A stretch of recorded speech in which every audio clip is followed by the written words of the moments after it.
Let's talk about it.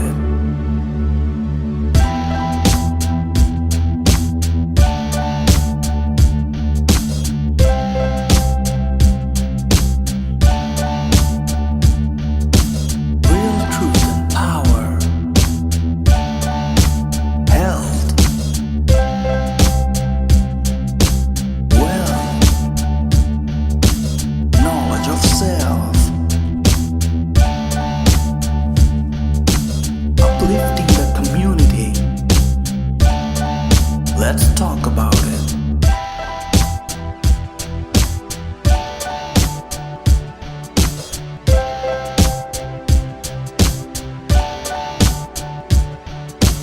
Real truth and power. Health. Wealth. Knowledge of self. Uplifting the community. Let's talk about it. All right, family, peace and blessings, peace and blessings. We're not going to be long today. As you guys know, I'm all about the movement, but I am a football fan, a football coach. So just going to give you a little bit of information on the mentality of the NFL and why black people need to have that same mentality. It's called race first. Hold on one second. You know how we do. I got to go into an intro, so here we go.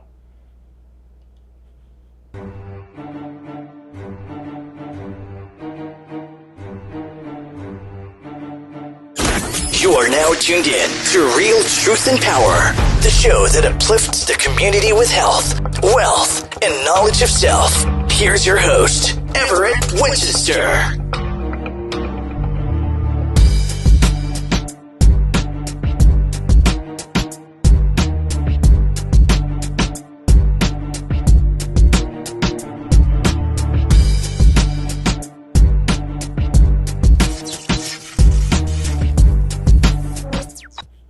All right, family, peace and blessings, peace and blessings. Thank you for tuning in to a quick Super Bowl Sunday edition of Real Truth and Power.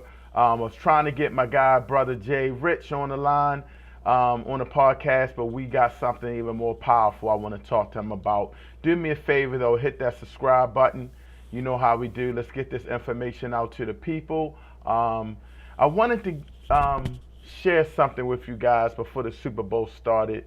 If you're aware of Tom Flores, the football coach, Brian Flores, I'm sorry, of the Miami Dolphins, who was fired. And he's suing the NFL, as you guys should know, about racism with black coaches. And a lot of people were saying different things, you know, they should, why is this happening? Why is the NFL mostly 60% black players, but they're not trying to hire black coaches? If you look at the youth level all the way on up, you have black coaches coaching black players. But it starts to dwindle down in college at the top universities. And then when they do hire these black coaches, unfortunately, the black coaches get the worst jobs where they have to rebuild. They go to some of the worst organizations. And then by the time they start making changes, they get fired. But there's a real reason why the NFL doesn't hire coaches, and it's called race first. There's a person by the name of Jimmy the Greek. Jimmy the Greek is a 80s commentator. He was probably on one of the greatest NFL pregame or shows of all time in CBS with Brent Musburger and so forth. He used to always give us predictions on the games. He got fired.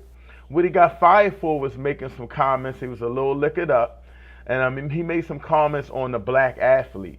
He was saying that the black athlete was being bred, and that's why they were the superior athlete. But he said something that the media didn't really take heed to about black coaches. So let's get into it. And here's the proof of the race-first mentality of the NFL. CTV was asking questions about Martin Luther King's birthday and the progress blacks have made in society. There, CBS sports commentator Jimmy the Greek Snyder gave his impressions of blacks in coaching in the National Football League. His answers could raise as much controversy as the statements by former Dodgers executive Al Campanis last April on ABC's Nightline news program. Yeah, pretty soon they're going to have to equalize it for the blacks, for the Greeks, the Jews, and for everybody. I mean, let's make it equal for everybody, you know. And is it equal? What about in sports? Well, they've got everything. If they take over coaching like everybody wants them to, there's not going to be anything left for the white people. I mean, all the players are black. I mean, the only thing that the whites control is the coaching jobs. Now, I'm not being derogatory about it, but that's all that's left for them. The black talent is beautiful. It's great. It's out there. But, you know, the only thing left for the whites is a couple coaching jobs. Yeah, maybe we need to get more black coaches, don't you? Oh, it's all right with me. Okay, well, I'm sure that they'll take over that pretty soon, too. WRS. Wow. So you heard it right from the white man's mouth. Now, they made a big deal about him getting fired because he was mentioning things about, you know, slavery and how they used to breed the slaves, which is kind of true. You know, they take a big slave with a thick woman that they thought, and they would try to breed us. And we don't want to hear these things, but it is true. And he also spoke of something that is true, which we don't want to evaluate for our people. The mentality of white people is race first. He said it. We're not trying to hire any black coaches. What's going to be left for the whites? I'm sorry, we're not trying to hire black coaches. What's going to be left for white people? They're superior in talent. That's why one of the highest paid jobs in the NFL is the quarterback position. That's why they always used to say the black male or the black person couldn't think enough. He wasn't smart enough to become quarterback. Now, if you look at it, the top quarterbacks in the league are pretty much black, or the young black ones. You have some young ones, Joe Burrow. There's 2 white quarterbacks in here, but if you look at Lamar Jackson, Patrick Mahomes has black in him. There's a lot of black quarterbacks, Deshaun Watson, Russell Wilson. You know, the list is getting larger. And so these quarterbacks aren't just the best, they're changing the game. So now, what's left? You know, what's left for the white people to have? And it's the coaching jobs. It's the management jobs. It's those things. When you deal with sports and you coach people, I coach, it's not about races. You know, we're trying to win. If I have a white player and he's the best person for that position, I'm going to put him in there because I'm trying to win. And that's how black people think. But other people don't think that way because it's a systematic thing that we're dealing with. Racism is systematic, and we're talking about money. We're talking about power. We're talking about resources.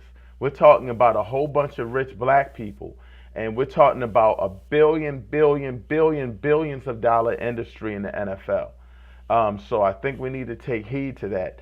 The NBA still has its issues, you know what I mean? But think about it, it's a little different because the players have guaranteed contracts, they can speak up more. The NFL players don't speak up a lot because they don't have guaranteed contracts. You know, so the NFL is really a very, very, very rigid and rough business. And we need to take heed to that.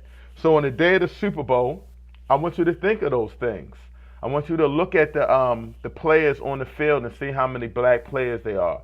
See how many black players are excelling at the sport. See how they talk about the black players. See how they talk about the white players, and they build up this kind of mentality. You know, when there was a coach that was a former Ravens coach, and I forgot his name. He went to Houston. Houston's quarterback is suspended for the year. They traded all of their players. And this coach won about 3 or 4 games. He actually overachieved. There's a coach in Detroit. Detroit's been one of the worst franchises in the world. He's a white coach. The white coach kept his job. They won around the same amount of games. But they say about the white coach, do you see how hard they fight for this coach? But they didn't say anything about the black coach who did the same amount of justice for his team. So these are the mentalities that we have to deal with. You know what I'm saying? So black people have to start thinking. In the UNIA, we say race first.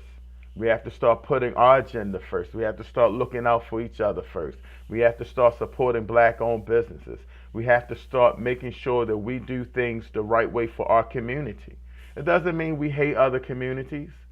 This isn't, the race first mentality isn't what we wanted to have.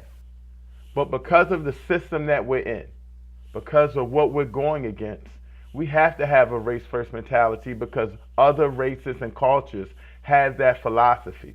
And until we understand that, we'll never be here, we'll always be here complaining to other cultures about getting help and raising the bar and fixing things. You know, so in time, maybe we'll have our own league. You understand what I'm saying? But until then, man, we got to start thinking race first. So I'm sorry for rambling. I'm about to get something to eat, watch these games and enjoy. But think about that while you're watching and hear how they promote these black quarterbacks, but how they talk about Lamar Jackson, who they wanted to be a wide receiver, who they wanted to be a running back or something. And Lamar Jackson said, I'm not even going to run. He didn't even run to show how fast he was. He said, I'm not going to try out for receiver. I'm going to be a quarterback. And then he won MVP. And people talk about Lamar Jackson and why he doesn't have a lot of, I would say, the endorsements. Look at him. Cornrows. Sometimes he rocks an afro. And his style is very Afrocentric. Lamar Jackson has his own brand, and I believe it's an African wild dog, some kind of African dog that's his logo. So when you think and you look at Lamar Jackson, what you see is a black man, straight out the hood. Nice, very charismatic. Everybody loves him, white and black. But a lot of people don't want that as the face of their franchise. But dig deeper, they don't want that because there's going to be a lot of younger, more intelligent, more black people that look like Lamar Jackson getting those top dollar jobs. So think about that while you're watching. Thanks for tuning in. Please share, man, because a lot of people don't know about Jimmy the Greek. That was some powerful information, and I'm out of here. Enjoy the Super Bowl, you guys. Have a good one.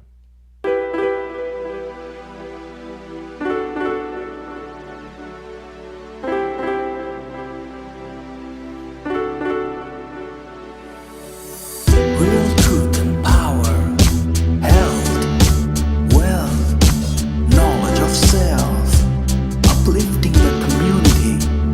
Let's talk about it.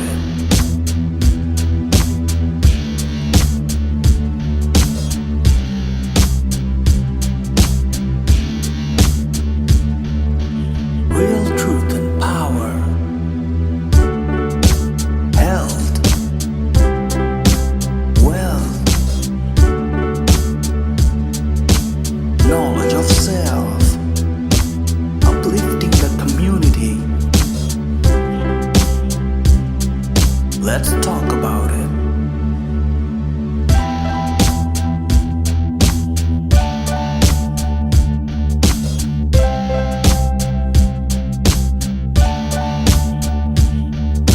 Real truth and power, health, wealth, knowledge of self, uplifting the community. Let's talk about it. The Read Book Club, Dr. Ma'at. Check us out next Sunday. Real truth and power, health, wealth, knowledge of self, uplifting the community. Let's talk